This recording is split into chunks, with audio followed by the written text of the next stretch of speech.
kampus. Sebelumnya perkenalkan, saya sebagai moderator Herlinawati. Saya Himalianti. Saya Ridho.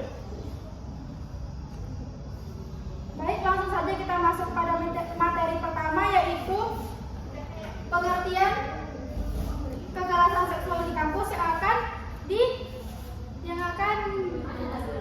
dijelaskan oleh Himalianti.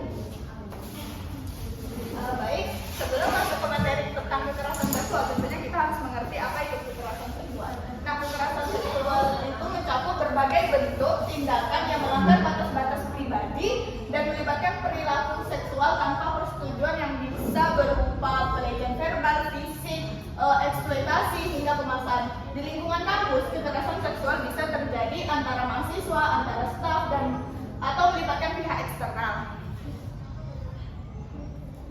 Kemudian lanjut ke bentuk perbuatan kekerasan seksual. Nah, bentuk perbuatan kekerasan seksual ini terbagi menjadi 6. Yang pertama itu ada pelecehan seksual, yang kedua ada pemaksaan seksual, yang ketiga ada penyebaran konten intim, yang keempat kekerasan dalam hubungan, yang kelima stalking seksual, dan yang keenam kekerasan seksual dalam konteks digital. Kita akan membahasnya satu persatu. Yang pertama itu ada pelecehan seksual. Pelecehan seksual ini tindakan atau komentar yang bersifat seksual yang tidak diinginkan, seperti catcalling, lelucon seksual, atau penggodaan. Lanjut, yang kedua tentang pemaksaan seksual, yaitu memaksa seseorang untuk melakukan hubungan seksual tanpa persetujuan, baik melalui fisik maupun emosional. Yang ketiga, penyebaran konten intim. Nah, penyebaran konten intim ini adalah penyebaran gambar atau video intim seseorang tanpa izin, yang dapat merusak reputasi dan kesehatan mental si korban. Lanjut, yang keempat yaitu tentang kekerasan dalam hubungan. Nah, kekerasan dalam hubungan ini merupakan tindak kekerasan fisik atau emosional dalam konteks hubungan romantis yang memiliki unsur seksual, seperti pengendalian, intimidasi, atau pemukulan. Terus yang kelima yaitu ada stalking seksual. Stalking seksual ini mengikuti atau mengawasi seseorang secara terus-menerus dengan niat untuk mengganggu atau menakut-nakuti seseorang tersebut. Yang terakhir itu ada kekerasan seksual dalam konteks digital. Maksudnya yaitu tindakan pelecehan atau pemaksaan seksual yang dilakukan melalui media sosial atau platform digital lainnya. Sekian dari saya, terima kasih.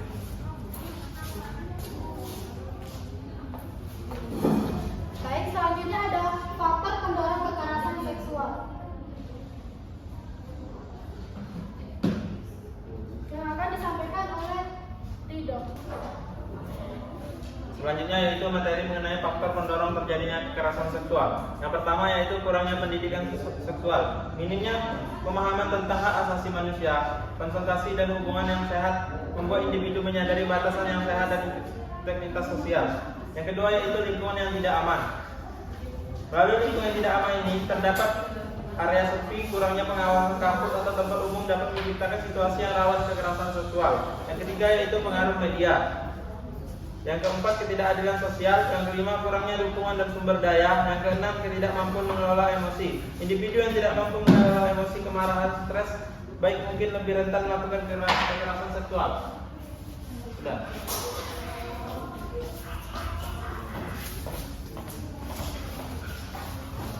Baik, selanjutnya ada pencegahan kekerasan seksual di kampus yang akan disampaikan oleh saya sendiri. Nah, kekerasan seksual di kampus itu adalah masalah yang sangat serius karena bisa mengganggu keselamatan dan kesehatan mental mahasiswa.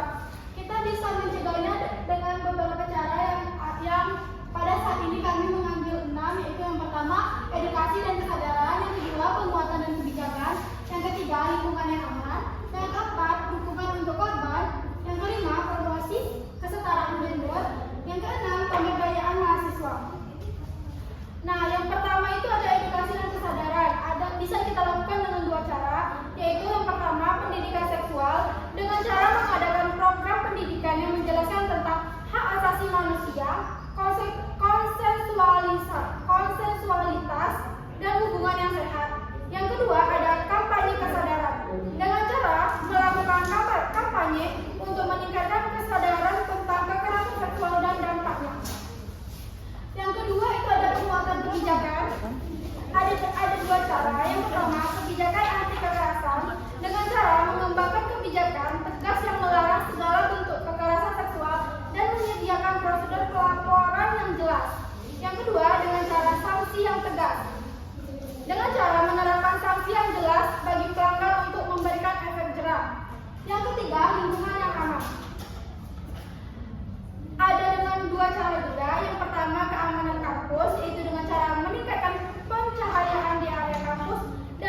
dukungan untuk korban.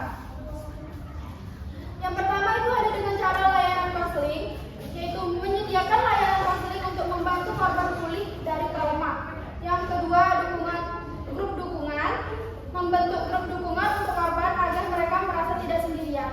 Yang kelima, promosi kesetaraan gender, yaitu dengan budaya kesetaraan dengan cara mendorong budaya yang menghargai kesetaraan gender dan menghormati hak setiap individu. Yang kedua, pelibatan mahasiswa, yaitu melibatkan mahasiswa dalam program pencegahan dan promosi kesetaraan gender. Yang keenam, pemberdayaan manusia dengan cara pelatihan kepemimpinan, yaitu memberikan pelatihan kepemimpinan kepada mahasiswa agar mereka dapat menjadi agen perubahan. Yang kedua, partisipasi aktif, yaitu dengan cara mendorong mahasiswa untuk aktif berpartisipasi dalam kegiatan pencegahan kekerasan seksual. Selanjutnya ada tampilan video. Maraknya kasus kekerasan seksual di kampus yang diadukan masyarakat diberitakan di berbagai media, membuat Kemendikbudristek fokus untuk menangani dan mencegah keberluasan kasus kekerasan seksual di lingkungan perguruan tinggi.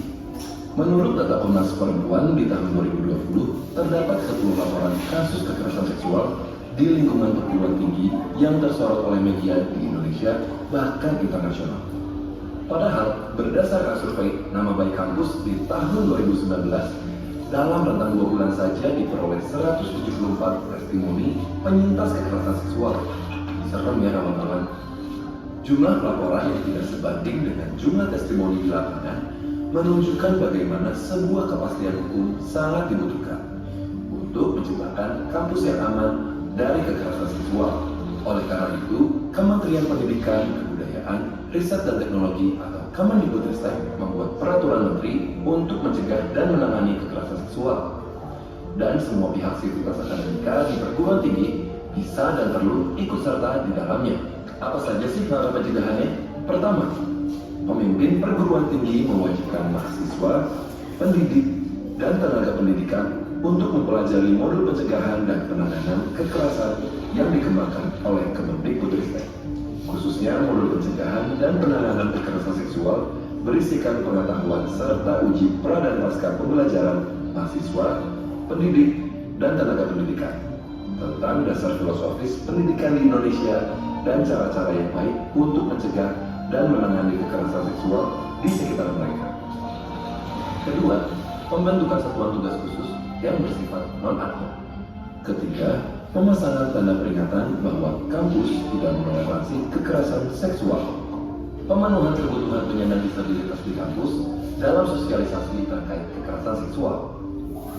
Kelima, penguatan budaya komunitas mahasiswa, pendidik, dan tenaga kependidikan, seperti pemberian edukasi, pencegahan, dan penanganan kekerasan seksual saat kegiatan pengenalan kehidupan kampus mahasiswa baru. Siapa saja sih yang dapat menjadi satgas khusus non-ad hoc? Mereka yang dapat menjadi satgas khusus non-ad hoc terdiri dari unsur penyidik, tenaga kependidikan, dan mahasiswa. Untuk syaratnya adalah yang pasti tidak pernah terbukti melakukan ataupun membiarkan kekerasan seksual. Menjadi poin plus bila Anda pernah mendampingi korban tindak kekerasan seksual, punya minat terhadap isu kekerasan seksual, pernah mengikuti kajian tentang kekerasan seksual, ataupun pernah mengikuti organisasi yang berhubungan dengan isu kekerasan seksual. Mudah bukan untuk bisa bergabung bersama Satgas Pencegahan dan Penanganan Kekerasan Seksual di kampus Anda? Yuk kita gerak bersama saling jaga, mencegah, dan menangani kekerasan seksual di lingkungan kampus, supaya kampus kita sehat, aman, dan nyaman untuk beraktivitas.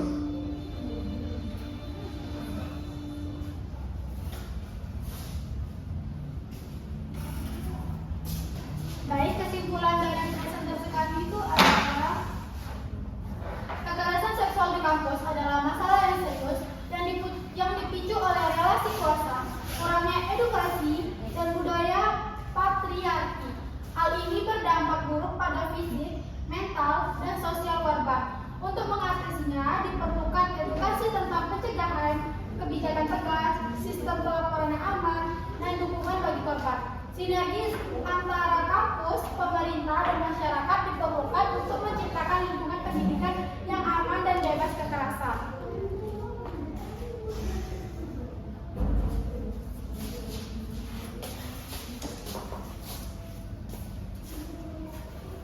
Baik, sekian dari presentasi kelompok kami. Semoga teman-teman yang menonton video ini mendapatkan ilmu yang bermanfaat dan kita semua terhindar dari kekerasan seksual di kampus.